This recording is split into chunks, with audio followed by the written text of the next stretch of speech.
ब्रह्मा जी का सिर कट गया था।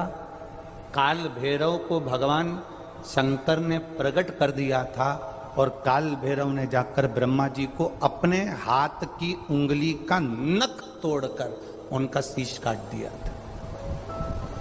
काल भैरव, जब काल भैरव ने शीश काट दिया, शीश कट गया, भैरव काल भैरव का आदर, सम्मान, सत्कार सभी देवताओं ने किया। भैरव क्षेत्र का देवता होता है। भैरव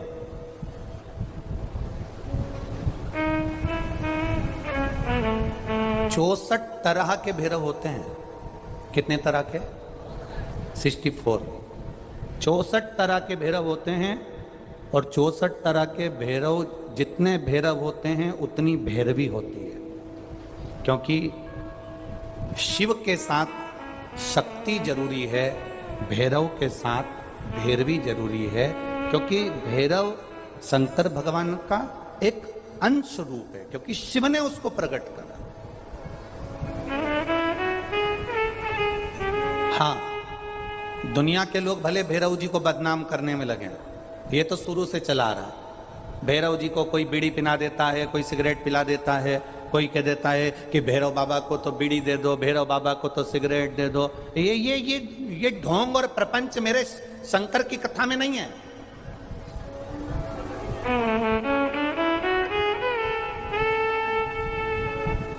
शिव का एक अंश है भैरव। काल भैरव जो प्रकट हुआ वो शंकर भगवान का एक अंश है।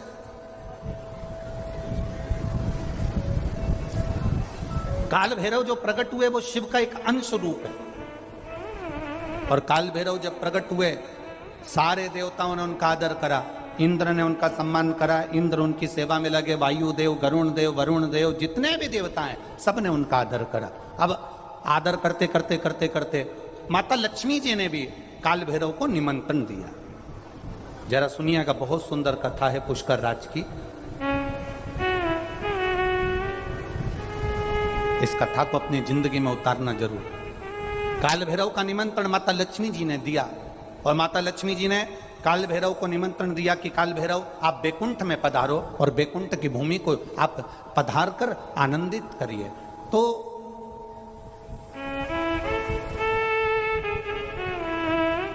काल भैरव का काम क्या है?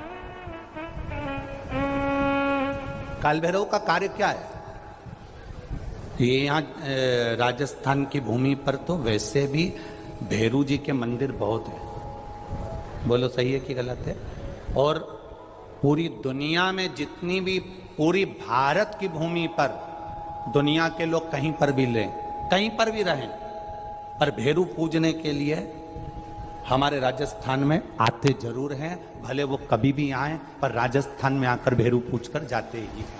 भैरव का काम क्या है? शंकर भगवान ने क्या केवल एक ब्रह्मा जी का सिर काटने के लिए काल भैरव को प्रकट करा?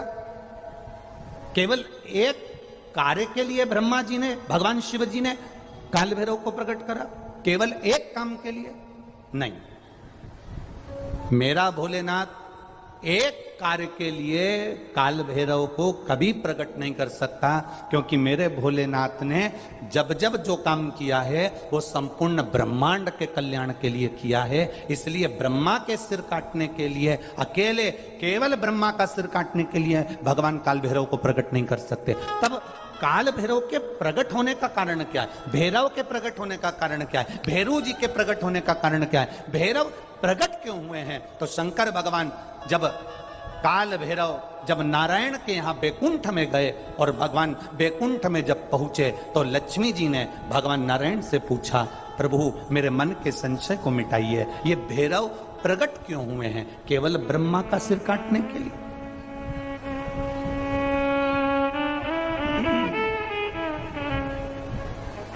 क्या ये ब्रह्मा जी का सिर काटने के लिए प्रकट हुए? आखिर भैरव प्रकट क्यों हुए? केवल एक ब्रह्मा का सिर काटने के लिए?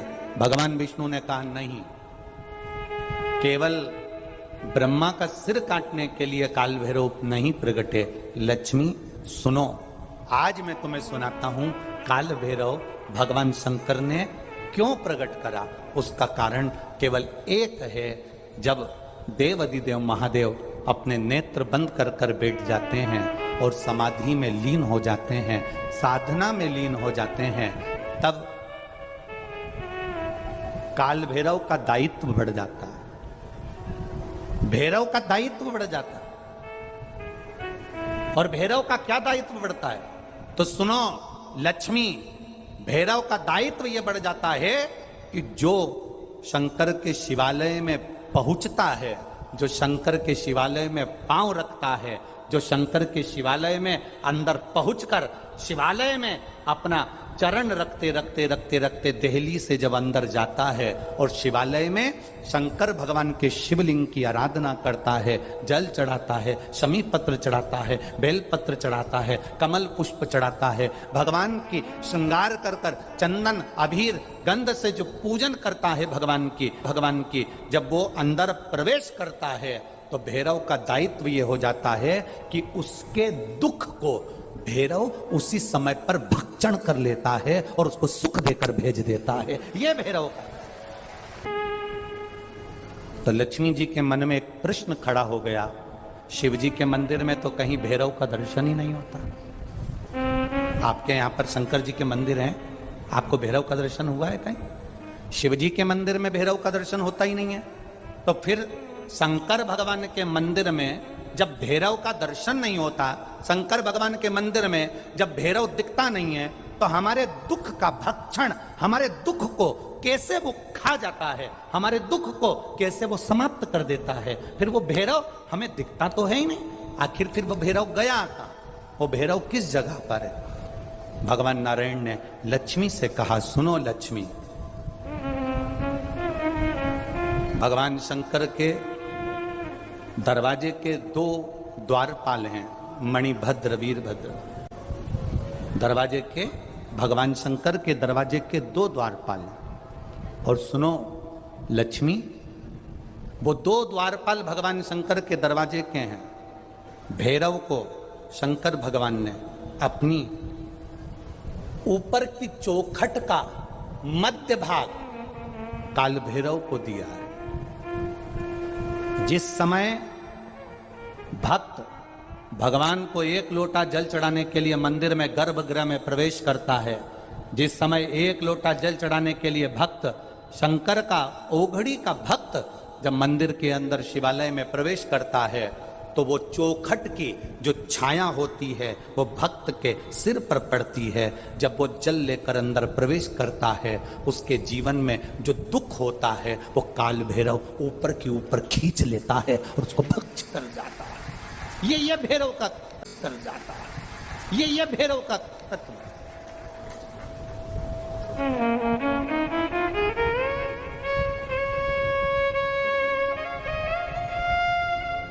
भैरव और भैरवी का कार्य क्या है? आपको सुख देना। भैरव और भैरवी का कार्य क्या है? आपके भीतर यदि अहंकार आ गया, आपके भीतर यदि अभिमान आ गया, आपके भीतर यदि अभिमत्ता आ गई, आपके भीतर यदि कपट आ गया, आपके भीतर यदि बेईमानी आ गई, आपके भीतर यदि प्रपंच आ गया, आपके भीतर यदि काम वासना आसक्ति तृष्णा लोभ समाहित हो गया, तो भैरव और भैरवी इसको खींच लेते हैं। ये शरीर के अंदर एक तरंग के रूप में प्रवेश कर खींच लेते हैं भैरव और भैरवी। कि जैसे अष्टमी तिथि या नौमी तिथि किसी भी महीने की,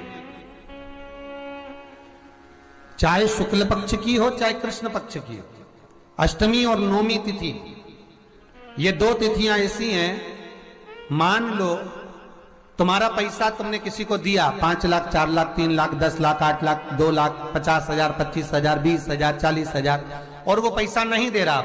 आप हार गए कह के कर, फोन लगा कर, भैया दे दे रे, परेशानी है, दे दे रे भैया, हम तो परेशान हो गए, और हार गए, नहीं मिल रहा, बहुत परेशान। तो महाराज किसी भी अष्टमी या नौमी तिथि के दिन आप मां जगतजननी जगदम्बा का शिव के साथ में शिव शक्ति का स्मरण कर कर देवी के नाम की 9 आहुतियां सूखे बीले की, मतलब बीला जो सूख चुका है, फल जो सूख चुका है, उसकी 9 आहुतियां अग्नि में शंकर और सती के नाम से, शंकर और शिव के नाम से समर्पित करें। और आखिरी आहुति जो समर्पित करें उसमें थोड़ा सा भाग तिल का, और तिल भी काली नहीं चढ़ती उसमें, श्वेत तिल का भाग उसके साथ लगाकर समर्पित करें। और जिससे धन लेना है उसका नाम लेकर वो समर्पित करें महाराज, उसको सुध आएगी और वो पैसा किसी भी हाल में आपके हाथ में थमाकर जाएगा ही। शादी नहीं हो रही है, बहुत समय से लगन देख रहे हो, शादी नहीं हो रही, बहुत समय से परेशान हो गए कि विवाह ही नहीं हो रहा, हम तो टेंशन में पड़ गए, लड़की 28 साल 30 साल का लड़का हो गया, विवाह नहीं हो रहा। कुछ मत करो, अष्टमी तिथि आए तो अशोक सुंदरी वाली जो जगह है वहां पर हल्दी की 7 बिंदियां लगा दो, लड़का लड़की का हाथ उस बिंदी पर रखवा दो, उसका नाम गोत्र बोलो, उसी हल्दी में उसके हाथ पीले करवा दो और पीपल के पेड़ पर उस हाथ के 5 छापे पड़वा दो। 3 महीने में विवाह पक्का हो जाता है महाराज। उसका इतना, अशोक सुंदरी के उस हल्दी का इतना प्रमाण।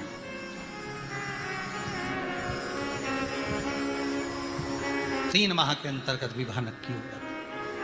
इतना इतना प्रमाण है महाराज। भगवान शिव की आराधना का कोई साधारण फल है महाराज।